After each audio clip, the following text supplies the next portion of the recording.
Fluminense e Curitiba se enfrentam logo mais no Maracanã pela 35ª rodada do Campeonato Brasileiro, num jogo decisivo. Vai dizer, Léo, você tá ficando maluco? O Fluminense vai disputar Mundial de Clubes, tá nem aí pro Campeonato Brasileiro, que jogo decisivo. Não é decisivo pro Fluminense, mas é decisivo pro Curitiba, porque até com uma vitória, dependendo de uma combinação de resultados, o Coxa pode ser rebaixado novamente para a Série B. Se não vencer, já era. Um abraço. Então, se o Curitiba ainda sonha em permanecer na Série A, apesar de ser extremamente improvável pela situação atual, terá de vencer o Fluminense logo mais no Maraca. E um bom resultado, ou seja, uma vitória que, para mim, acaba sendo meio que obrigação pela diferença de qualidade entre as equipes, pelo fato do Flu jogar na sua casa, essa vitória ela pode fazer com que o Tricolor termine pelo menos na 10ª colocação do Campeonato Brasileiro. Não garante matematicamente, Fortaleza tem jogos a menos, mas deixa bem encaminhada essa situação. Mas para dizer, tá, mas que importância tem isso? A importância que tem, quanto mais você conseguir subir na tabela até o final do Campeonato Brasileiro, mais você vai faturar em grana de premiação, e também porque tudo que o Fluminense vem fazendo no Campeonato Brasileiro, aliás, na temporada 2023, pela campanha que vinha fazendo, se manteve ali no topo, próximo do topo durante boa parte da competição, seria muito ruim terminar na segunda parte da tabela, por mais que a prioridade seja o Mundial. Por isso, uma vitória hoje certamente deve ser bastante valorizada. A partir de agora, tudo que você precisa saber sobre este jogo, a bola vai rolar às 9 da noite no Maraca.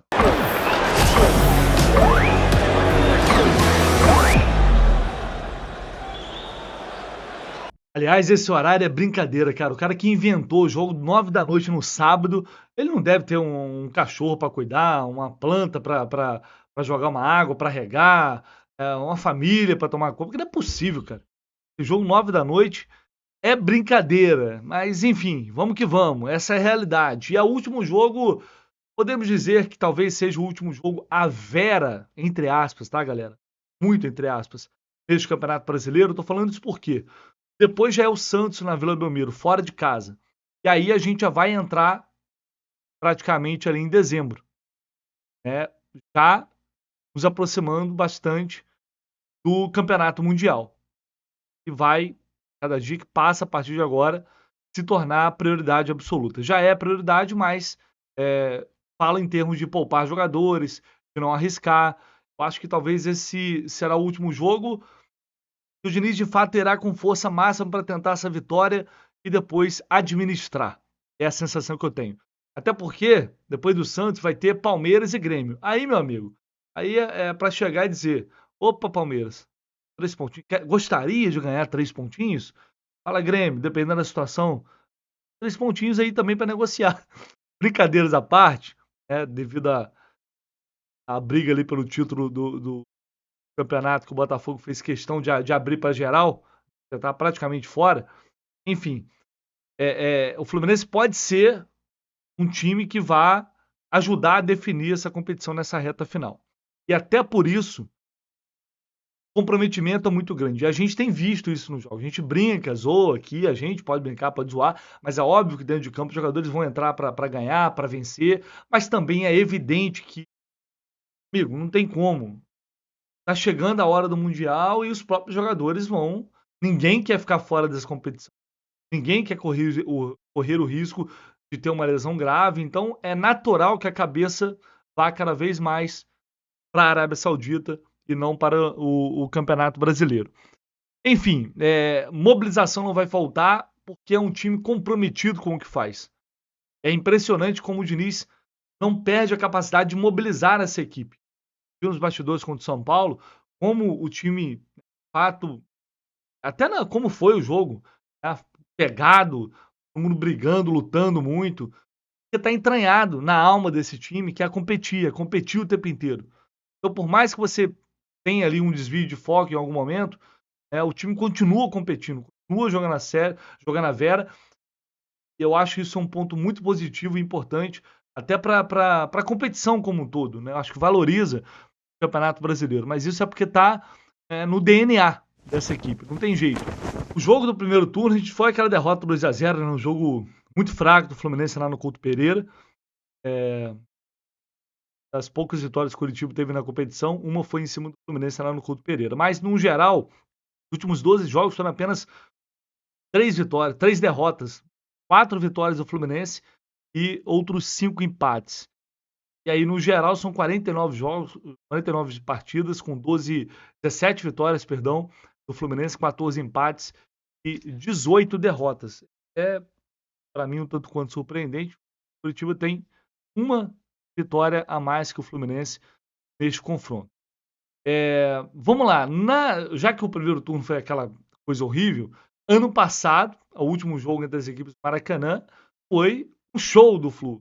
Um jogo maluco, né? Com 2 gols de falta, Natan fazendo um gol de falta, Egídio fazendo um gol de falta e 2 gols de William Bigode. O primeiro gol também do Caio Paulista foi dinizismo puro. Bora relembrar aquela grande vitória do Fluminense sobre o Coxa.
Vamos à provável escalação, que é um oferecimento da Mais Ágil, parceira aqui do canal do Lessa. Se você tem um saldo lá no FGTS, você tem uma grana para retirar, mas não pode, né? Você não pode sacar esse dinheiro. A Mais Ágil ajuda você a antecipar esse valor. Se você está precisando dessa grana aí para fazer alguma coisa nesta reta final de 2023, entre em contato com a Mais Ágil, vai ter uma equipe lá pronta para te atender. O processo é bem rápido, pouca burocracia, você recebe o dinheiro na tua conta em instantes.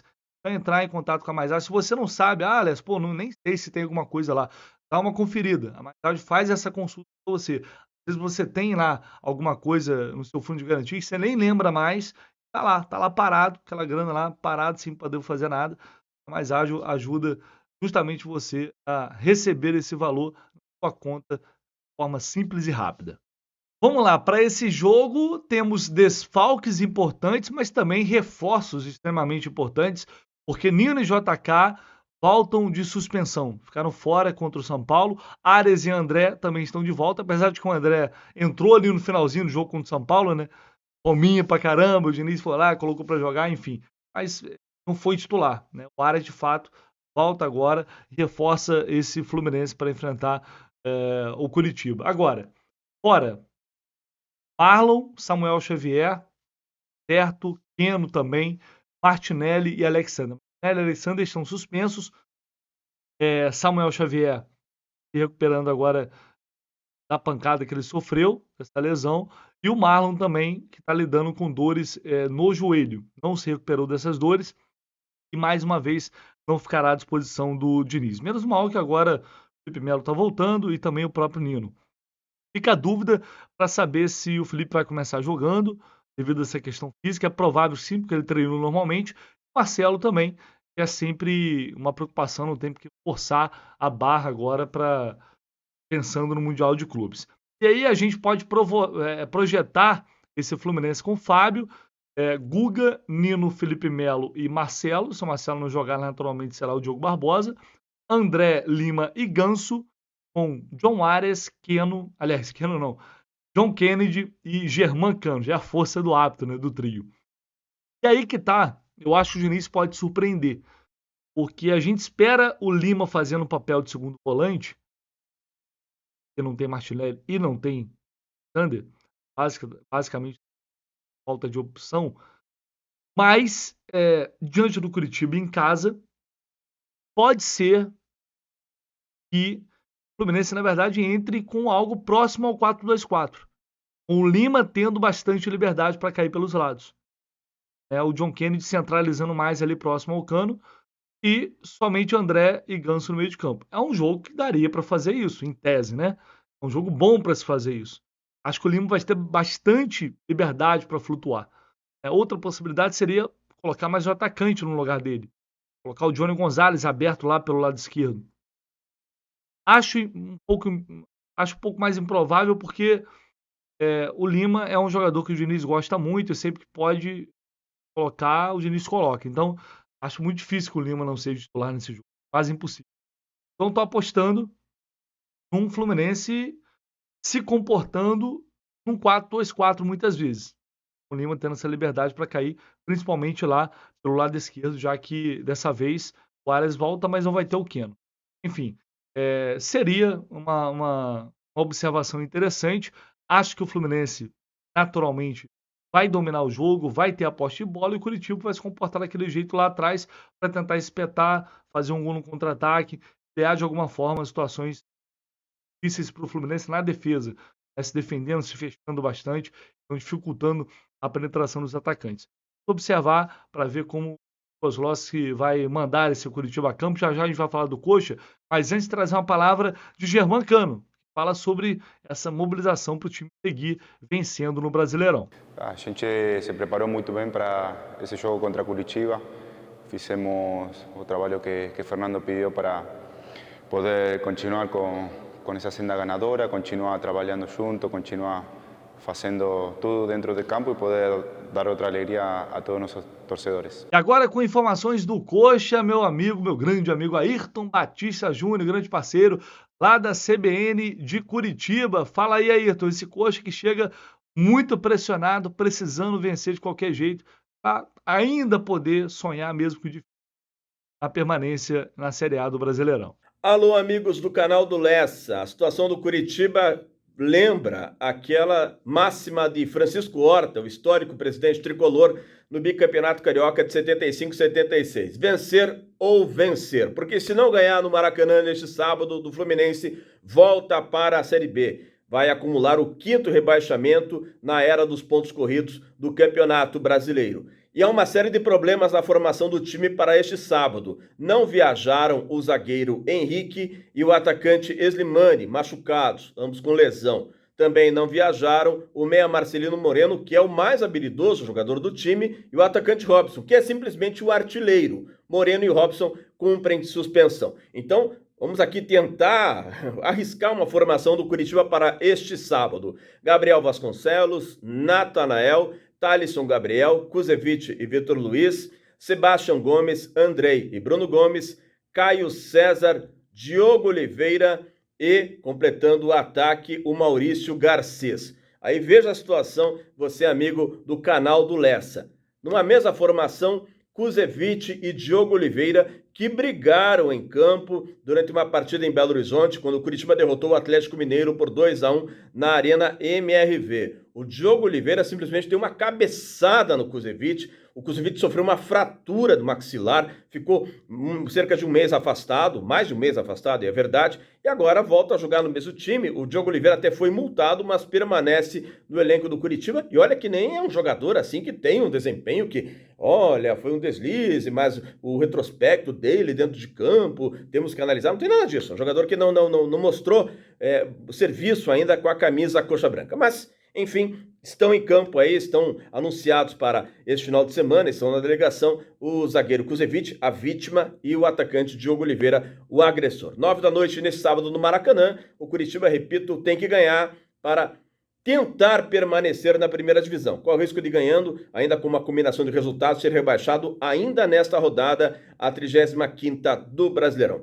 Valeu, Ayrton, um abraço, meu amigo, tudo de bom aí. Vamos lá, vamos à arbitragem para esse jogo de logo mais, que vai ser um trio paulista, o árbitro Matheus Delgado Candansan, auxiliado pela Neuza Inês Bach, auxiliar FIFA, e o Daniel Paulo Zioli. O árbitro de vídeo será o Márcio Henrique Góes. Transmissão pelo Premier e pelo Sport TV, a bola vai rolar às 9 da noite. Só esse árbitro não tem muito a comentar dele, porque o Matheus é de uma nova geração ainda da CBF, ele só optou um jogo do Fluminense, vitória sobre o Cruzeiro no Brasileirão deste ano. É um árbitro que parece ter potencial, parece ser interessante, está ainda começando a ganhar mais espaço nos jogos principais aí do Campeonato Brasileiro, para que ele possa fazer uma boa arbitragem logo mais do Maracanã. Então é isso, nos vemos mais tarde, direto lá do Maraca, transmissão no canal do Lessa, aquela dobradinha que vocês já se acostumaram, o canal do Lessa mais raiz tricolor, super transmissão do jogo, pré-jogo, aquele pré-jogo informativo super completo e, claro, o pós-jogo com análise completa de uma vitória, já profetizando, uma vitória do Fluminense logo mais diante do Curitiba. Valeu, galera, um abraço, até mais tarde.